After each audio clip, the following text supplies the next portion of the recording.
राजा। हनुमान जी महाराज जो है कल लंका में प्रविष्ट हो गए और फिर पहले दिन में देखा, पर्वत के ऊपर से देखा, अब भीतर गए और भीतर जा करके हनुमान जी लंका के प्रत्येक राक्षस के भवन में, गोस्वामी जी उसे मंदिर कहते हैं, वो जाते हैं।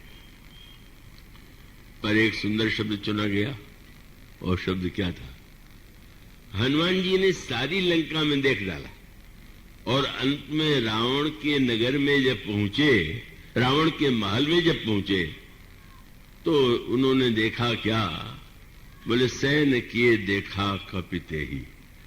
रावण बड़ी गहरी नींद में सो रहा है। पर अगला वाक्य बड़ा दार्शनिक है। हनुमान जी लंका के घरों में क्या देखने के लिए गए थे? क्या पाने के लिए गए थे? क्या वो सोना पाने गए थे?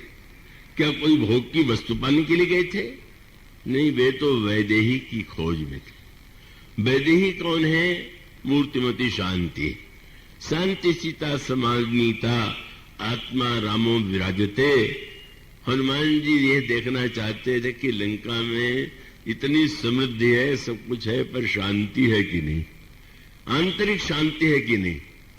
और सचमुच चारों ओर देखिए तो बाहर चाहे जितना कुछ हो, पर भीतर तो कहेंगे, यही कहते हुए मिलेंगे, क्या बताओ, सब कुछ है, शांति नहीं। मानो मंदिर महानदीक वैदेही। वैदेही का अभिप्राय यह है कि देह से जो अलग विदेह है उनकी जो कन्या है, और जिनका जो देह है उससे जन्म नहीं हुआ है। और याद रखिए, मानो यहां पर अगर ये मानते जनक जी, मेरे तेने का वह दृष्टांत मानते, तो उर्मिला जी के वो पिता थे, क्योंकि उर्मिला जी का जन्म महारानी सुनैना के गर्भ से हुआ था। सीता जी का जन्म तो सुनैना जी के गर्भ से नहीं हुआ, पर वो उतने विचार परायण है कि वो तो अपनी कन्या के रूप में वैदेही को महत्व देते हैं, उर्मिला जी को उसके बाद भी महत्व देते हैं। मानो सूत्र यह है कि हनुमान जी जब देखते हैं और रावण को सोता हुआ देखते हैं, तो उसके बाद गोस्वामी जी ने क्या लिखा? वहां से निकल आए और तब एक भवन एक पुन दीख सुहावा, हरि मंदिर तहां भन्न बनावा। गए और जिस समय तर्क करने लगे, का गोस्वामी जी ने शब्द लिखा, जब हनुमान जी सोच रहे थे, ताही समय विभीषण जागा। उसी समय भीषण जग गए। तो ठीक है, रावण देर तक सोने वाला रहा होगा और भीषण जल्दी जग जाने वाले रहे होंगे। पर इसका अभिप्राय आध्यात्मिक ये है कि हनुमान जी जैसे संत के आने पर भी जो सोता रह जाए वह मोह है, और हनुमान जी जैसे संत के आने पर जो जग जाए वही धन्य है। संत का कार्य है वो जागृत करना, तस्मात् जागृत जागृत। और सचमुच आप जानते हैं, विभीषण को शरणागत बना करके धन्य बनाने की कार्य जो है हनुमान जी ने रावण सोता ही रखा। और क्यों सोता रहा? बोले मोह निशा सब सो निहारा। रावण मूर्तिमान मोह है, और मोह की रात्रि में जो सो रहा है और उस मोह की रात्रि में सपना देखता हुआ वो ये मानकर चलता है कि जो दिखाई दे रहा है वह दिखाई दे रहा है तो वास्तविक होगा।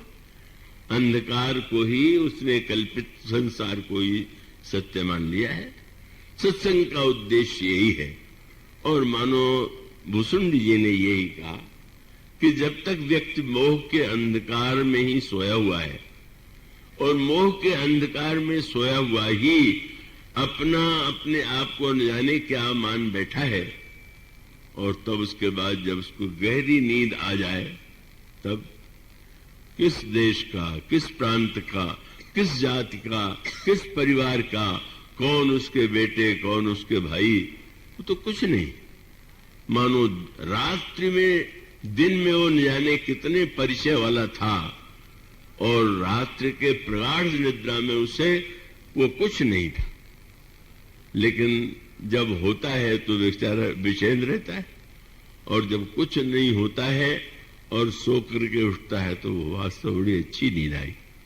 मानो बीच में जग के विचार कीजिए कि दिन में जो हमारे हजारों परिचय थे वो सही है, कि जो गहरी सपने में देखा वो परिचय सही है, कि जो गहरी सुषुप्ति में हम परिचयहीन थे। ये जय गोस्वामी जी कहते हैं जब तक हम इस सत्य पर हम विचार नहीं करेंगे तब तक हमारे जीवन में जो भ्रांति है मैं और मोर तोरत माया की, ये माया और मोह का जो दिव्य राज्य अनोखा राज्य है, इसका उपाय यही है कि व्यक्ति जो है उस उलझन से अगर सुलझना चाहता है, पर बिहारी का दोहा आपने पढ़ा होगा, उसमें उन्होंने कहा को उलझो यही जाल फंसी कत कुरंग अकुलात ज्यो ज्यो सूरज भव्यो चहे त्यों तो उलझत जात।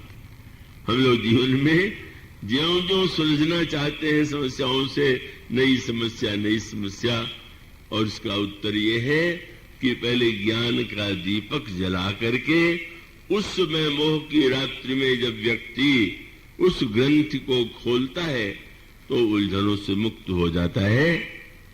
इसलिए पहले ज्ञान दीपक का वर्णन किया, पर बाद में लक्ष्मण जी ने भी निषाद राज को जो समाधान दिया और इस पंक्ति में भी जो कहा गया क्या कि ज्ञान के दीपक के साथ बहुत सी समस्याएं हैं, पर अगर जीवन में भक्ति मणि का प्राकट्य हो जाए तो हमारे जीवन में अंधकार भी मिट जाएगा और हमारे जीवन की जो उलझने हैं वो भी समाप्त हो जाएंगी और दुख का लौलेश हमारे जीवन में नहीं रह जाएगा।